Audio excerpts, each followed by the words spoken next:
Craig Russell. I'd ask the court to reserve 3 minutes for my rebuttal. Thank you. We're here today to ask that you reverse the ruling of the trial court on a mortgage foreclosure action where we raise the issue of standing. And the standing is because of the divergence of the ownership or holding of the note and the mortgage, which are the subject of the action. We put this forth, I think, in our brief very well. The complaint is a single count complaint for foreclosure. The mortgage went one direction, the note went another direction.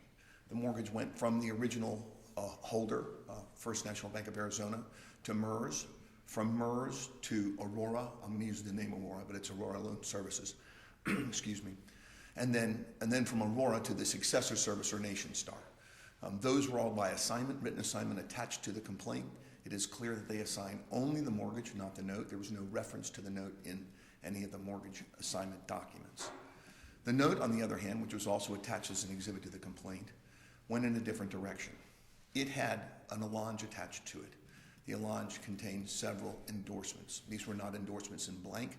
They were endorsements to order, if I will call them that, or special endorsements as the UCC refers to them. It started with the original holder, First National Bank of Arizona, went to First National Bank in Nevada, then to Residential Lending, I believe it was, and finally to Deutsche Bank Trust Companies America trustee, although it did not identify which trust or which pool of assets Deutsche Bank served as trustee. That was the end of the transfer of the note.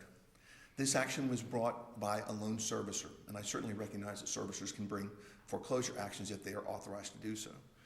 I think it's pretty clear that Aurora was not the note holder at the time of suit. That's pretty clear. Absolutely. The allegation in the complaint is that Aurora is a servicer, correct? In paragraph 3 of the complaint? And we admitted that, or we said, yes, you are a servicer.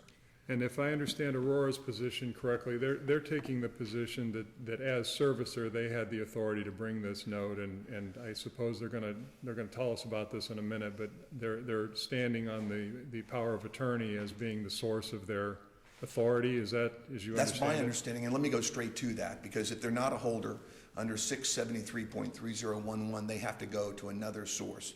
They have to have the rights of a holder conferred upon them by some other means, and I think the only other means in the record is this limited power of attorney.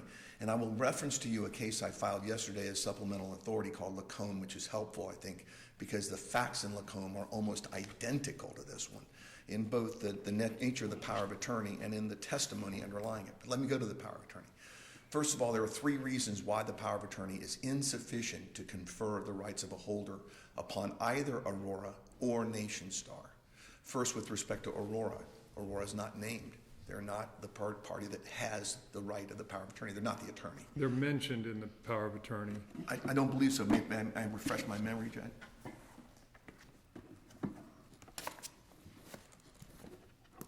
I apologize. Just need a second.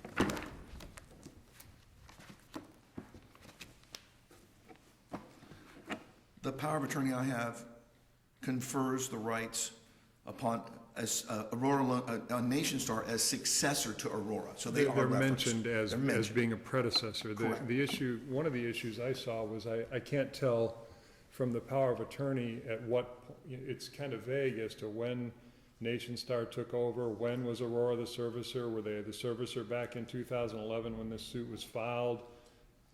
Et cetera, et cetera. And I don't know. The only testimony we have is that of Mr. Perez, who says they were a servicer, but we don't have any document that says these are the powers that were conferred by servicing.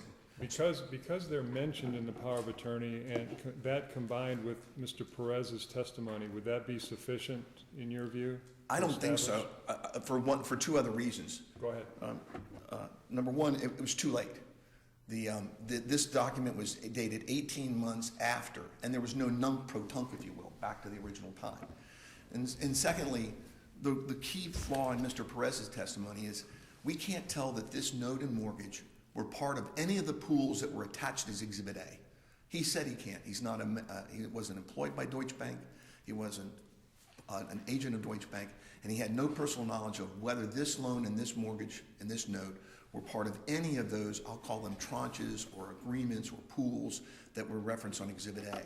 With respect to your second point, is there any case from either our district or the Supreme Court where the rule that a plaintiff needs to have standing at the time the complaint has been filed has been applied to a separate party that's been substituted in as a plaintiff later in the case? I haven't researched it, so I don't know.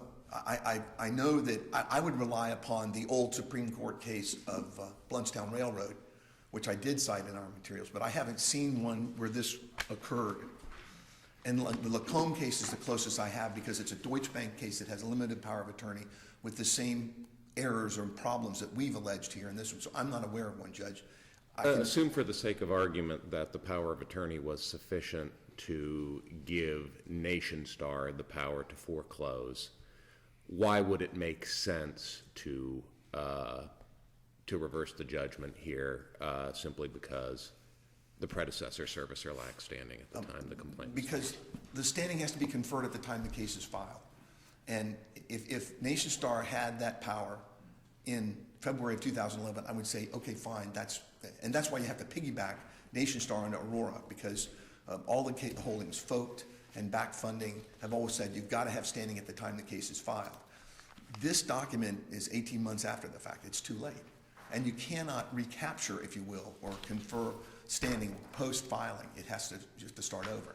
And that's the holding both of the Supreme Court in Blountstown Railroad and in this court's holding, I believe, in Foct and back funding. So I think you can't do it. I think that's the problem. I think that if everything had been appropriately executed, if it was timely, and if there was some proof that this note and mortgage were in that pool of assets that were attached as Exhibit A to the power of attorney, I think that there would be standing. But those are the three problems. Untimely, not in the name of Aurora, only in the name of Nationstar, and finally, no identification that this particular document gives power over this note and mortgage, which is, by the way, the first DCA's holding in Lacombe that I filed yesterday. I mean, if you look at that, that was decided the day before my reply brief was filed, and I didn't really know about it, and I was checking my sites. It is amazing that the facts under this point as to a limited power of attorney created by Deutsche Bank are on all fours with this circumstance here. And in that case, they found no standing on the part of the plaintiff. They reversed the final judgment of foreclosure, and they involuntarily dismissed the foreclosure case. That brings me to something else I wanted to bring up with you. I take it you're citing Lacombe not only for the standing issue, but for the notion that if you're successful here, that would end the case. Yes. That the bank gets no opportunity to refile and put better paperwork or better testimony or better allegations or what have you. They had a long time to do it, and I think that's the same thing that happened in Lacombe. This case was long pending. And if you look at the record of the trial, the lawyer representing the servicer even said, I have more documents, Judge. And the judge said, well, you had your shot.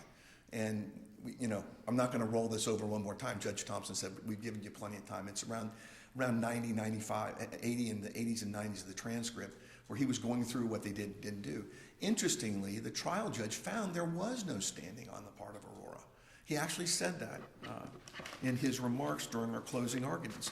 And he was saying he said several times that, I think around page 84 of the transcript, that it had to have standing at the time it filed its complaint, and there was no power of attorney giving Aurora standing. And then he went on to say that you have to prove up that Aurora had standing, and there's nothing in the record that does that. But yet he said, there's a default and I'm going to rule. Well, in all these cases, there are defaults. I mean, they wouldn't be here if there weren't a default. The question is, who has the right to bring the cause of action? I can't walk in off the street and start the race in the midst of the race. I've got to start it from the beginning. And that's the bottom line.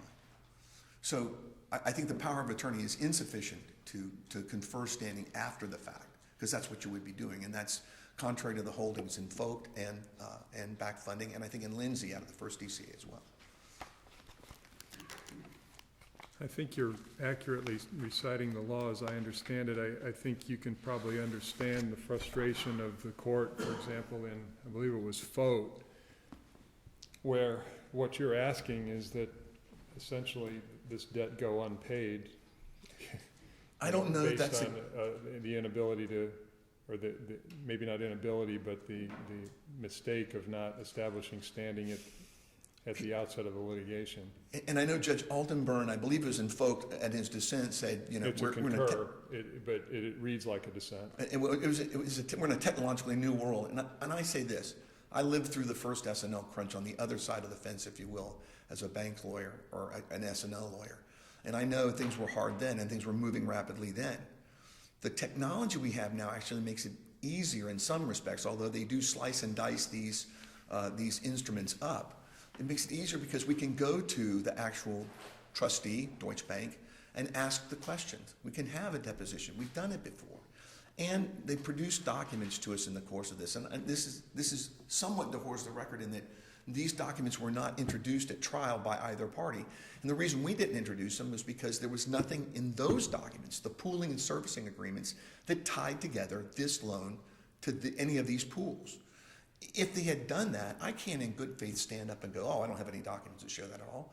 If they had tied them together, there are lists that are attached. And there are modern computers that can keep track of all this. And if they put that as part of an exhibit to a pooling and service agreement, the part that is unique, not the standardized master agreement, but the part that is unique to that pool, then I'm sunk. And all they have to do is introduce it in evidence with somebody competent to say that is our business record. And it's got to be Deutsche Bank's business record and Deutsche Bank's custodian, because 90.803 subpart 6 says the person has to have personal knowledge of the circumstances of the creation of that document. So that means if it's a Deutsche Bank document, Nationstar and Aurora don't get to say it's my business record because they didn't create it. And their parties didn't have the personal knowledge. Deutsche Bank has to. And can they? Sure they can. They can do it by affidavit if Deutsche Bank's in their corner, and it should be because they're a servicer. If they proved up the POA, and I argued this to Judge Thompson, they could have endorsed the note to themselves. They could have finished the job right then. Then nothing else would have been needed because they had the power on the power or the right on the power of attorney conferred by Deutsche Bank. If Deutsche Bank had said, yep, that's our power of attorney, they could have taken care of the problem right then. And I don't know, I haven't analyzed where we would be after dismissal. It's always been an involuntary dismissal without prejudice. I know that area is now up in the air, especially with some of the rulings out of the 3rd DCA that have come up recently that I believe are going to the Florida Supreme Court. This court has ruled in ways that are contrary to some of the other districts as well. I understand. It may seem, and it's going to create some aberration, it is, but the bottom line is the Supreme Court said in Bluntstown and Mariana Railroad, you gotta have standing at the beginning. You gotta have it. And it can be done, and it could have been proven in this case, and it just wasn't.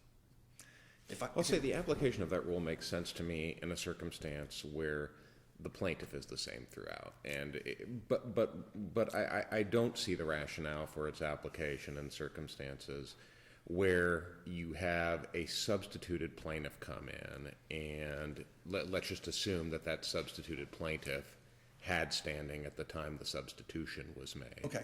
What would be the rationale for applying the rule to that set of circumstances? I'm not sure, other than that's the precedent that has been established, that you can't cure it. And it's almost void ab initio. That's the problem. You're going to bring in someone to save the day that is, again, starting a race in the middle, as opposed to, because the real party interest is not either servicer. It's the ultimate holder who gave the power to the servicers. So really, if the initial filing was wrong, by changing servicers, you're really allowing the real party interest to confer standing on themselves when they didn't have it to begin with. I mean, and they've chosen to go down a path. That's the problem. What if Nationstar had amended the complaint? I'm not sure, given the power of attorney, the deficiencies there. I think if the power of attorney had been different, if it had been drafted to say, we're going to bootstrap, maybe this answers your question, Judge, because they did reference Aurora as the predecessor servicer. They could have drafted the POA, I think, to say, okay, we're going to give this subsequent servicer the rights, and they're going to subsume all the rights and powers of Aurora. I think all they had to do is show that there was an Aurora POA as well. I'm assuming it's out there somewhere. So you could bootstrap one onto the other. There was a way to draft the second Nationstar power of attorney so that it would work, I think. But, I mean, in answer to your question, that's really their province. They create their own documents. They create their own agency relationship inter se. We didn't do that. We're stuck with their movement of the paper, if you will, as they see fit. But once they come into this arena, they've got to follow the rules established by the Supreme Court and by this court as to standing. I think they could have done it with a better drafted POA, but it didn't happen. Okay, thank you. That's all. I'd like to reserve the rest of my time for rebuttal. Thanks.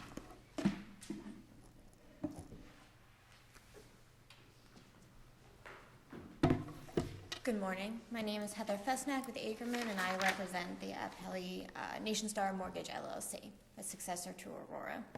I did want to address some of the questions that were brought up by your honors this morning. With respect to when Aurora became servicer, I think the record's clear that they were servicer prior to the complaint being filed. Aurora issued the notice of default in this case, which was sent in September 2010, which predates the filing of the complaint by several months, 5-6 months. So it's clear from the record that Aurora was acting as servicer before the complaint was filed. And in fact, that's exactly what they alleged in the complaint. They allege, we are bringing this as authorized servicer. They don't allege that they're the holder. They say that they are the authorized servicer. And that's been recognized by this court and courts across Florida, by the Florida statutes, as an appropriate position to bring a foreclosure action as a non-holder with the rights of enforcement. I think all of the evidence taken as a whole is sufficient to establish that Aurora and subsequently Nationstar did in fact have the right to bring this action on behalf of Deutsche Bank. In fact, it's really their obligation to do so as servicer. I mean, that's the entire point of the servicer relationship, is to enforce these loans. And the documents and the evidence and the testimony all support that position. Do you agree that Aurora would have to have standing at the inception of the suit in order to maintain the foreclosure? I'm not sure if that would necessarily apply in the case of a successor servicer, but I do think that they did establish in this case, based on the evidence before us today, that they did have standing to bring this. Other than the allegation in paragraph 3, is there any documentation that describes the nature of their authority as servicer, or how when they became servicer, or what that entitles them to, or is there anything out there? Sure. So there is an assignment of mortgage that predates the complaint, which is additional evidence. But the mortgage doesn't say anything about... It does not convey the note. But again, we're not talking about note holder here, in which case I agree that would be important. But we're talking about Aurora's role as servicer. What connects Aurora to the complaint, really, other than them saying in paragraph 3, we are the servicer? Is there anything else that connects them? The note doesn't say anything about Aurora, doesn't connect them in any way. Clearly, they're not a holder. That's true, but the business records taken as a whole do connect Aurora to the loan, and I would argue the power of attorney lays out the specific rights and obligations of the servicer, and that power of attorney specifically references Aurora and shows that the rights conveyed in the power of attorney are transferring from successor servicer to Aurora. What's your answer to your friend's argument that the power of attorney didn't establish that it conferred a power with respect to the mortgage your client's seeking to foreclose here? I would disagree. There was direct testimony from Nationstar's representative who testified that that loan was securitized in the Residential Accredited Loan Series 2006 QH1 Trust. But didn't he subsequently under cross-examination testify that he didn't have any personal knowledge of that fact?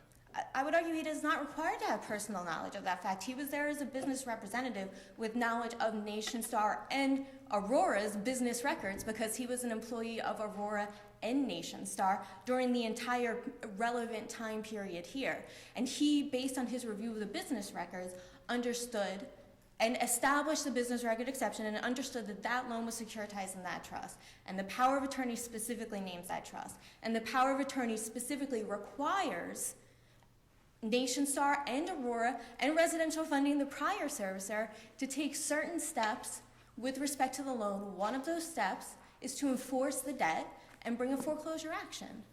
So all of those documents together, I think, are competent and substantial evidence that the trier of fact here, the judge who sat down and heard both sides, was able to evaluate all the evidence before him and determine that Aurora did have standing. And that was his ruling.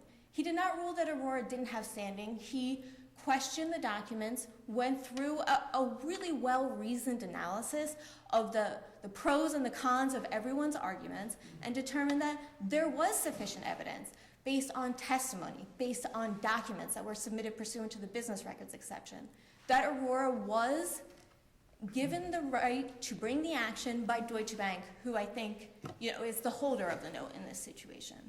And then nothing in the record contradicts that. Nothing in the pleadings contradicts that. And again, I believe the cases that we're talking about here, BAC, Foch, Lindsay, those are summary judgment cases where there's a different standard, right? There has to be no issue of material fact. But here, we're at a trial. We presented testimony from a qualified representative that yes, we are the servicer. Aurora was the servicer prior to that. There was a default, no question. We have the right to bring this action. And there was no contrary testimony. There's certainly nobody else out there that's seeking to bring this action. And I would argue that to the extent the borrower is saying the servicer and the trust should have done something differently in their relationship, that's not for the borrower to say. That's between the trust and the servicer. If Deutsche Bank has a problem with Aurora bringing this complaint in its own name or Nationstar, that's between them. And that's not a contract or an agreement that the borrower is a party to. It's like saying, well, you didn't really enforce your pulling and servicing agreement correctly. And there's tons of case law out there that says that, borrower, you're not a third-party beneficiary to that. You're not entitled to raise that as a claim or defense. That's not involving you. That's between them, and they can work it out amongst themselves. And I would argue, really, where you're talking about the same thing here. In addition to all of the evidence that shows that, yes, Aurora and Nationstar did have standing to bring this action, to the extent they're questioning the relationship of the trustee and its servicer, which they do, they have their own relationship outside of the borrower, that's for them to decide. I also wanted to slightly disagree with the idea of the business records exception and how Deutsche Bank would necessarily be the party to testify to that. I believe that's not true based on WAMCO and Callaway, which just came out. If these are Nationstar's business records, if they know how they were created and kept, if they are relied upon, if they were verified for authenticity when they were boarded over, Nationstar can testify to those documents, and I think that the witness established that in his testimony.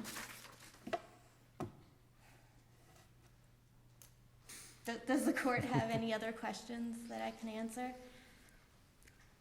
Can't think of any right now. Okay, thank you. Thank you.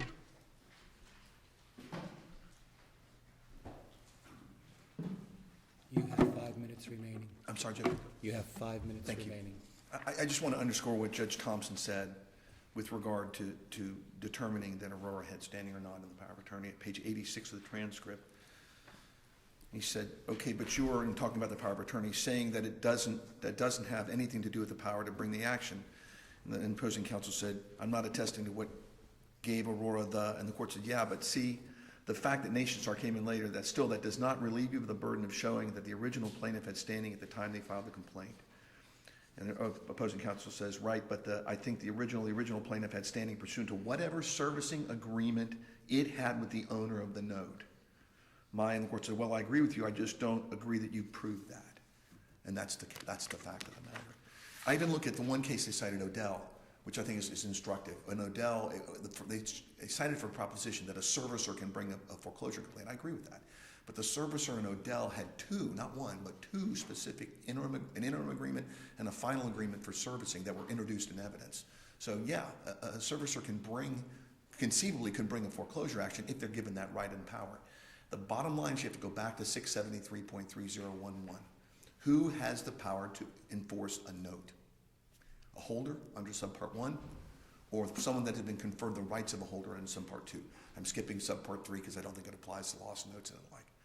I don't think they proved that here, and that's the problem. And I do, Judge, I agree with you that Mr. Perez on cross-examination showed it's impossible for him to have personal knowledge because he's not an employee of Deutsche Bank, and he did not know, other than seeing the attachment to the power of attorney, which of these tranches, which of these agreements, if any, related to this particular note and mortgage.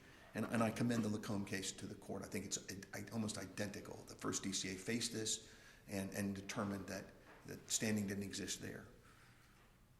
And I think that's all I have, unless you have other questions. I appreciate the opportunity to argue before the court. Thank you. Thank you. Thank you both.